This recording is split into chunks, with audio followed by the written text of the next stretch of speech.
Okay, so I'm back with Graveyard Girls again. Well, I'm playing this all in a row because I can't resist going on. It's a great game and it has my attention peaked. Anyway, go ahead. Lucia motions towards the table. What's that? Oh, it's my notebook. Like a diary? Sort of. Yeah, that's what I thought it was too, like a diary or a journal. It has a bit of everything. I never kept something like that, but it could be neat to look back on memories, keep thoughts like that. Unfinished thoughts, sketches, and some journaling. I don't usually carry it around. You brought it for your dad? Maybe it was obvious, or maybe she understands me. She might do the same thing. Yeah, I did. I thought about reading to him, but I felt weird once I got there. I talked to him instead, which wasn't much easier. Nothing like that's ever easy. I think I know how you feel. I tried talking to Kate today, but I couldn't. I left her voicemails instead. It felt closer to how things were. Almost normal. It's subtle, but Lucia's voice breaks as she trails off. Instinctively, I reach across the table. I've met some people that kept, voicemails from their family they left, after they passed away, so they could still listen to it sometimes. Which, I don't know if I'd ever do that. It'd be kind of sad to do, but I can get why they would. Instinctively, I reach across the table. For a fraction of a second, my hand rests atop her own. I pull away slightly, fearing that I've invaded their space. Sorry. She stares at her lap, unmoving. Thank you. That was nice. For a moment, I envisioned the horrible precipice Lucia is hovering on the edge of. Precipice? Yeah. Unfiltered, unprocessed, raw grief. One day, she's going to realize that in the infinite possibilities of this universe, she will never see her sister again. The realization that there will never be another moment shared with Kate. See, when I hear a person dies, it never really sinks in for me until I'm at their funerals, when I get, sad, upset, and realize what she just talked about, that I'll never be there to share another moment with them. It might be different with a parent, my stepdad, or I still call him Dad, but after his father died, there were days afterwards he'd seen my pap's car at his house. It was oh, Dad's home. Then it hit in that, oh, he's gone. Which I just made myself sad thinking about that. The realization that there will never be another moment shared with Kate. Oh god, no, I'm tearing up because I'm thinking about my pap. The end of making memories and the beginning of their blurring. It seems clear, but it never is. Al, I need to go see his grave too. I've never seen it since he died a couple years back. Because that's when I was still in high school. Yeah. And I've been graduated for, I don't know, it'll be 4 years in June or something like that. Lucia bites at her lip and stares into her cup. Oh god, I never had a game make me tear up because it brings back memories. I have questions that I'm afraid to ask anyone else. I don't want to be weird or rude, but you seem to understand loss better than anyone I've spoken to. I struggle to give her a good answer. What if I make her feel worse? Oh god, I'm still crying. Jesus. Sorry. Yeah, sorry that I can come through, I don't know. Honestly, I'm not the best person to get grief counseling from. I need someone to be real with me. I'm tired of being brushed off. Suddenly, the circle of chairs in the church basement revisits me. I felt brushed off, too. It was so discouraging. Alright. What did people say to you? I heard that the stages can take years, but that the pain won't last forever. Is it true? The stages? Honestly, I forgot how much people like to focus on that idea. My grief wasn't in stages, at least not in the way I expected. She gives me a quizzical stare through glassy eyes. Maybe it's because I haven't had, major grief like that, but I don't remember going through stages of grief either. Emotions aren't dominoes, they don't fall in a logical pattern. My grief falls like sudden rain on a cloudless day. I can wake up in acceptance or go to bed angry or bargaining. Lucia's eyes brighten. That was poetic. I ignore her praise. Look, I know that your sister is always on your mind right now. I don't know why I said isn't, but there's going to be days where you forget about Kate for longer than you ever thought possible. I forget about my dad all the time. Yeah, it's sad to say, but after a while of life without those people, you start to not think about him as much unless you see things that remind you of him. Like my grandfather was just talking about. He always liked this Snyder's barbecue chips, so anytime I see them, I get reminded of him. Other than that, I don't really think about him. Ugh. Sorry, crying again. There are moments when his memory doesn't stir any pain or tears. Because you're healing? No. I feel ashamed or angry, even dull at times. Just so that I stopped crying, talking about him brought it back. It always feels wrong. You'll probably be disgusted with yourself for pulling it together and bearing how deeply you miss her. Maybe I feel the same way as Elle, because I never went to finish their visit at their grave. I felt punished for trying to function. Going to work, visiting friends, even getting dressed. Putting away the pain is harder than carrying it. I just want you to know that. There's no winning. There's no easy way to process this loss. She blinks carefully, intentionally, as if she's truly absorbing the information. You know, Lucia stuffs to clear her throat before continuing. I didn't plan to go back to Kate's grave today. You didn't? No. I was driving around mindlessly and it sort of dawned on me that wandering the days was disrespectful to her memory. I also need to go visit one of my aunt's graves. I never went and visited it, and she died when I was still in elementary school. I think like 5th, 6th grade, something like that. She would have done anything for a clear moment, but even then I don't have much memories of her. I'm not sure that I follow. Sorry, I don't mean to make this episode depressing. It's just hard not to talk about death and get sad. I don't want to demand answers, but I can't nod and pretend it makes sense like that grief group did. Like, I don't know, my grandfather, I remember getting back from school and being told he died that day. Like, I just walked in from school, and a couple minutes later my mom came out and told me. I'm not here to tell her that she's young and that'll make it easier, but it was even harder on my dad at that time because he literally died, like, in his arms. That was wrong with him. Anecdotes and adages, I don't know what that word is, I never heard it. Adages aren't solutions. I want to listen and do my best to understand her. I'm literally looking up that word to see what it means to try to get off my mind off of that depressing stuff. A proverb or short statement expressing a general truth is what an adage is. Adage. Yeah, adage. I went and listened to the pronunciation. I want to listen and do my best to understand her, but Lucia doesn't move to explain herself. If you're not ready to tell, no, it's fine. Sorry, I need a moment. I nod and wait for her to gather her thoughts. She takes a deep breath and begins. Kate suffered from chronic health problems and taught me what a privilege a pain-free day is. She tried her best to live a normal life, but her health had a habit of stealing happy moments from her. I mean, yeah, I guess you could think of it like she's not in pain anymore, stuff like that. One morning, Kate didn't get up for breakfast. My mom went upstairs to check on her.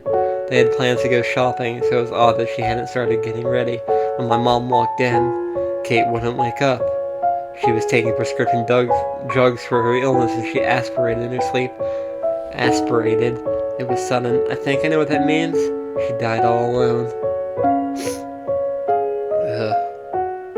And now I'm here 1 week later. This says aspirate can be the accidental breathing in of food or fluid into the lungs, or the act of withdrawing the fluid, tissue, or other substance through a needle, so it's probably the lungs one. Enjoying a pumpkin spice latte while my sister starts to rot in the ground. My heart shudders as she speaks the word rot. So yeah, I get what you mean. There are no right choices. Every moment without her feels wrong. I feel like a stranger in my own life. I'd never say anything like that, especially to someone I've just met, but I spoke without hesitating. And now I'm regretting every word. I'm afraid that you think I'm a freak. See, I don't know. I can understand what she means. I don't know, I'm not one for regrets. Like, I think regrets eat you alive, so it's best not to have them. No, it's horrible, but everything you said makes perfect sense. I don't want to tell her anything else. I don't want her to know that my heart doesn't feel like it did before. Lucia gives me a look that cuts deep. This girl is staring into my eyes, looking for hope. I reach out and squeeze her hand, but the comfort is forced. I don't know how to tell her that I'm broken too. She doesn't deserve the whiplash of false hope. I don't want to see her bite that apple. I don't want to watch it turn to bitter ash on her tongue. I pull my hand away and break the silence. Can I put my number in your phone? Lucia straightens her posture and reaches for her bag. Sure. She unlocks her phone and hands it over. I carefully type my information into the new contact menu, making sure I leave no mistakes. I know it's a cliche, but you can call me anytime. I don't care why, either. It doesn't have to be an emergency. She nods as she stashes her cell phone back into her bag. Thank you. I still have questions, if you're willing. I feel an acidic hesitation burning in my throat. I'm not sure if I'm the person you should be around right now. I think you're wrong. I don't think I am. I tried talking to other people dealing with loss and it didn't help. Sometimes I wonder if the opposite would have been better. Maybe you need to surround yourself with people who don't get it. How would that help? Maybe you'll convince yourself that you're just like them. Fake it till you make it, but the grief counseling version? Look, I get it if you don't want to talk about grief, but I don't need kids' gloves. She points to my lap. I want to hear the L that's in that. I want to hear the L that's in the notebook. I know you've already let me listen to her. When? The poetry. Grief that falls like sudden rain on a cloudless day. I'll bet you $20 that's been written in there. As much as I wouldn't mind paying for the meal, I won't bet against her. I know she's right and she knows it too. I push aside my uncertainty. It's not like you have to see her again. If your answers freak her out, it was her choice to insist on them. But I find myself imagining her in my future. Where she fits in, I'm not sure. But I'm certain that I want to see her again. Okay, I'll bite. Finally.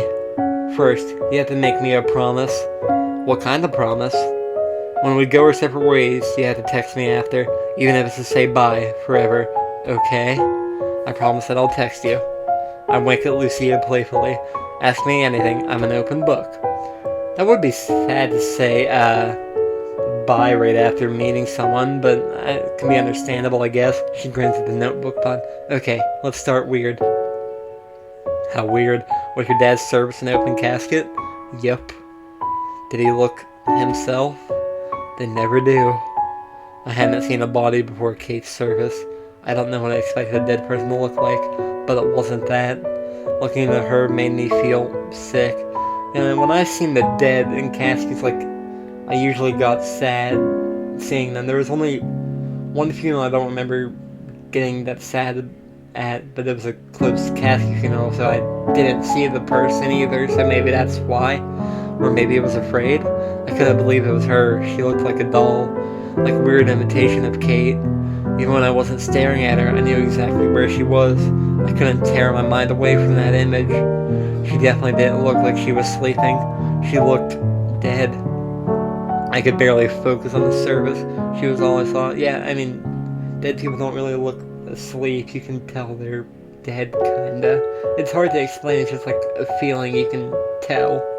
It's awful, but I can't really remember what anyone said to me that day. The eulogies are a blur. I pursed my lips. I tried to speak at the funeral once and I broke down crying. I couldn't do it. How did no one notice how she felt about seeing her dead sister? Why didn't anyone help her? I'm sorry nobody warned you before the funeral. I'm sorry that no one saw what you were dealing with during it either. You needed support and you deserved it. Thanks. Having a viewing isn't right for everyone. Please don't worry, it's okay to be freaked out. You're not the first to feel that way, trust me.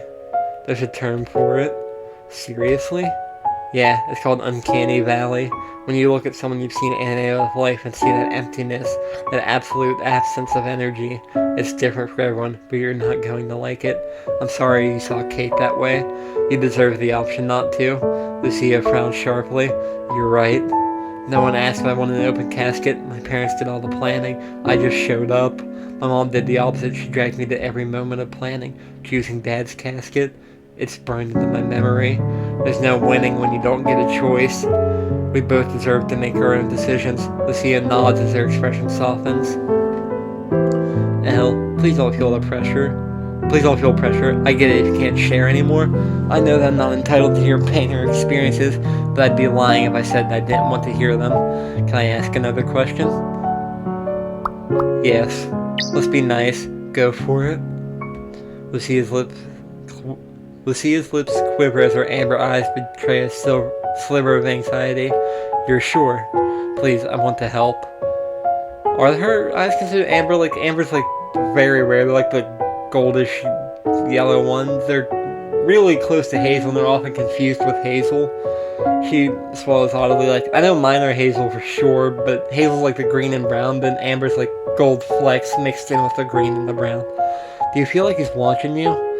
An old weight descends and perches on my shoulders. It'd be cool to have amber eyes, but that's off topic. The hovering of familiar eyes, a specter I thought I'd left in the past. I shrugged away with a practiced breath. In the first few weeks after he died, yeah, quite often. It goes away fast, I think. You don't remember? I can't tell her how I yelled at nothingness in the days before Dad's funeral, how I ordered him away for my own comfort, that I didn't want him to visit, ever. I need to live without his ghostly gaze. That stays between us. Simplicity is best. It goes away, or you just decide that you don't care what they see. A hint of blush touches her cheek. It better go away. It felt weird showering today. I couldn't stop picturing her standing on the other side of the curtain, waiting. It's eerie. I never had pictures like that. I feel like I'm going crazy. I promise you're not crazy. I've been there. How did you do it? What? Cope. How did I cope? That's an impossible question. Keep going or take a break? When I coped with death, I just kept going about my life, so I guess that answer. I know, coping is just an answer that's for everyone. It just depends on the person. Honestly, that's an answer I'm still searching for. You must have tried something. Oh, Lucia, I've tried plenty. I decided to turn the question back toward her. What have you tried in the first week? My hair, I guess. It wasn't this color last week. I do like the color, the pinkish purple or however you describe that. Lavender, maybe? I had the appointment before Kate died. She booked it for me. I couldn't bring myself to cancel it, so I went to her funeral like this. Yeah, I can see why she wouldn't want to cancel it since her sister booked it for her. There's a hint of regret in her voice. There's nothing wrong with fashion colors. Maybe from your perspective, I thought it would make me happy, but it didn't work. I remember when I felt that way too, when I thought a haircut or a tattoo could spill some color into the gray haze. I never had a tattoo, but I can get the haircut one, I guess. I regret not rescheduling, at least. My cousin implied that I was trying to steal Kate's spotlight. Some of Kate's friends did too. Spotlight, what a poor choice of words. That is a weird thing to say that you're like, why would you call that a spotlight? It's a funeral. That's not like a spotlight thing you want to be in. That wasn't fair of them to say. But it was. I did that when she was alive. Kate was my best friend and worst enemy. I got so jealous of her, constantly. The worst part was, Kate knew it, and she always did her best to reassure me I was pretty or popular too. It didn't matter what was bothering me, she would zero in on it and try to fix things. Kate could be too kind. It was disarming and infuriating, and as much as she bugged me, I would do anything to get that back. I think most people do that about their siblings. Like, I have an older brother, and if he was gone, I'd probably think the same things. We get on each other's nerves sometimes, but I'd still do anything to have him back if he was gone. And he's not gone, but still, you get what I mean. I would do anything to get that back. I want her to make it better. I need to know what to do with all of this. I'm overflowing with feelings towards her, and there's no resolution. I can't work it out with her. Every chance slipped away in an instant. There's no outlet for this ocean of pain, and it hurts. I want it to stop, just for a second. I want a break. I can't give you a break. No one can. I know. I raised my hand to stop her. Wait, I wasn't done. I can't give you a break, but when things get too stormy, I can be your anchor. I wait, half expecting her to burst into laughter over the lame sentiment, or maybe she'll pity me and say thanks as quickly as possible. Her eyes grow wide in disbelief. Why? You don't even know me. I think I know you better than you want me to. I know the questions in your head. I've lived them. Lucia freezes. Maybe that scares you. I feel like you know me too, and it's uncomfortable. It fills me with insecurities I didn't even know I had, but I still want to see you again. I want to meet the other pieces of you. I mean, I don't know your favorite color or hobbies, but I want to. She doesn't respond. That's the long-winded version of why I'll be there if you call. If you want to see me again. Lucia finally emerges from her silence. I do. But if you're going to know my story, I need to hear more of yours. I can tell you're censoring it. I'm not blind either. When I asked you about that Halloween party, you froze up. I saw it. Something stole you from our conversation for just a second. You don't need to hide that from me. If I'm going to be vulnerable, can't you be too? I promise I'm not going to hurt you. I'm not going anywhere. Will you tell me what happened to you? And another time for another cliffhanger because I'm out of time, but I'm gonna leave it off there, so goodbye for now. Sorry again about this episode being sad.